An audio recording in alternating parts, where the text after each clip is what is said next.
The scissor gait is a term used to describe the manner of walking that is seen in patients with spastic paraplegia or spastic cerebral palsy, which is a type of cerebral palsy characterized by spasticity or high muscle tone, often resulting in stiff, jerky movements.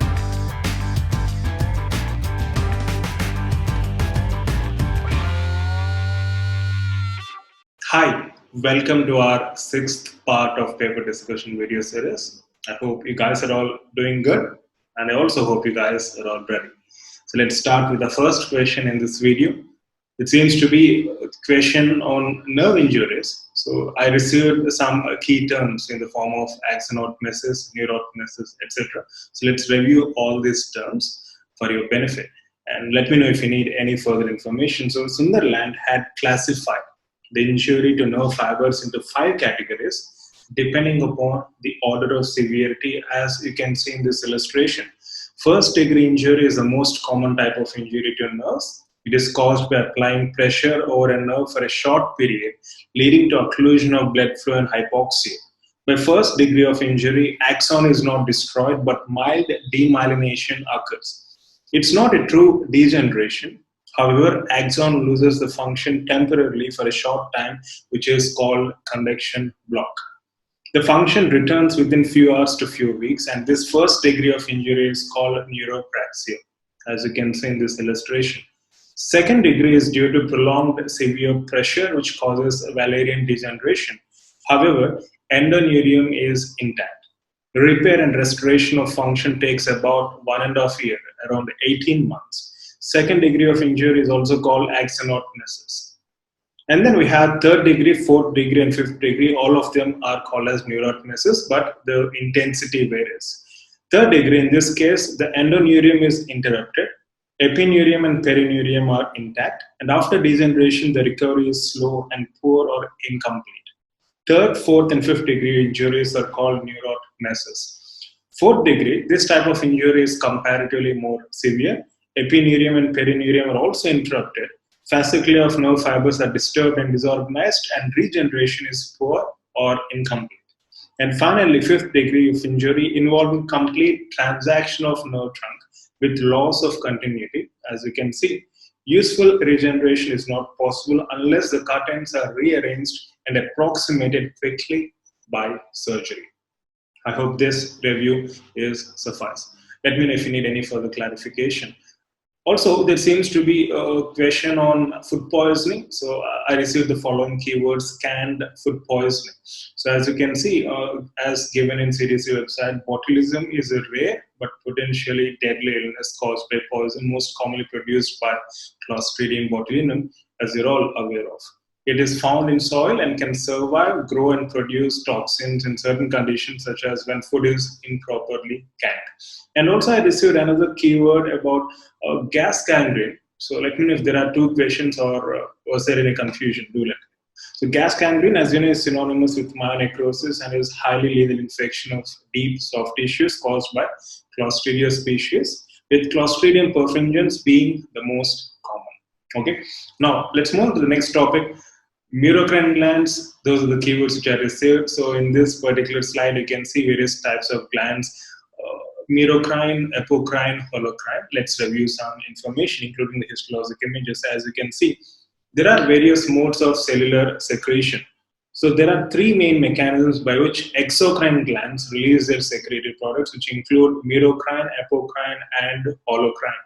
So first, merocrine, secretory vesicles fuse with apical plasma membrane to release their products into a duct. Example, secretion of saliva, as in case of salivary glands. So as you can see on the right side, so first one is merocrine, okay? And the middle one, apocrine, where secretory products are released at the apical cell surface in small membrane-bound vesicles that enter into a duct. Example, secretion of lipid droplets in mammary glands. And if you look into the histologic image, you can find lipid droplets and protein-rich secretions within the lumens. Mammary glands, the example. And then holocrine, where secretory products accumulate in the secretory cells, which then die, and entire salinated secretory products are released into a short duct.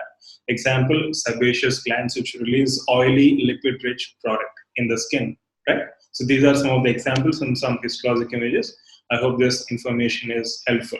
Now let's move on to the next topic. So I received keywords complex odontoma, compound odontoma. So let's review some information regarding the same. So left side you can see complex odontoma, right side compound odontoma. So as you know, odontomes hematomatous malformations rather than true neoplasms, as you're all aware of.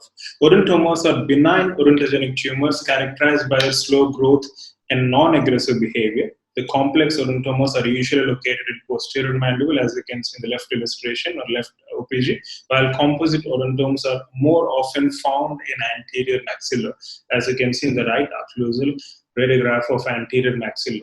And there are several views on this. However, mostly accepted is that odontomas represent a hematomatous malformation rather than a neoplasm. And there are two types or two separate types of odontomes as described here.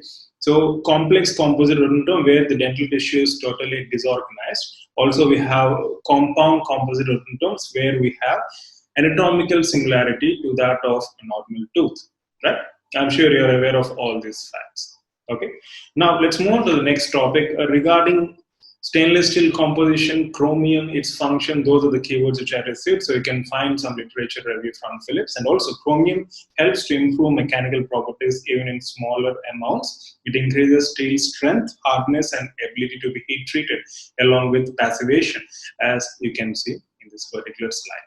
Okay, now let's move on to the next topic. Child age estimation is something which we already discussed extensively in our e-classes, even in the form of assignments in our e-classes. So I don't think we need to further elaborate on this. So it's all about the timing of erection, and based on the illustrations, I'm sure you can estimate the age of a given child, isn't it? Now let's move on to the next topic, scissor gait. So those are the keywords which I received. The scissor gait is a term used to describe the manner of walking that is seen in patients with spastic paraplegia or spastic cerebral palsy, which is a type of cerebral palsy characterized by spasticity or high muscle tone, often resulting in stiff, jerky movements with following features, that is, rigidity and excessive adduction of leg in swing, plantar flexion of ankle, flexion at the knee, adduction and internal rotation at the hip, contraction of all spastic muscles. The individual is thus forced to walk up on tiptoe, as you can see in this illustration. The other contractures resulting in knees rubbing together, crossing in a manner analogous for scissors. Hence, it is termed as scissor gait. And in addition to this scissor gait, there may be complicated assisting movements of upper limbs when walking. Right? So this is some literature review regarding scissor gait. Let me know if you need any further clarification. Now, let's move on to the next topic, buccinator mechanism. I'm sure you're all aware of the same and answered it right. So buccinator, along with orbicularis oris, a pharyngeal constrictor, forms a functional unit which is termed as buccinator mechanism, which is essential for orofacial functions, including swallowing, sucking, whistling, chewing, oral pronunciation. If the buccinator is paralyzed or weakened, food tends to accumulate in vestibule during chewing. I hope this information is helpful.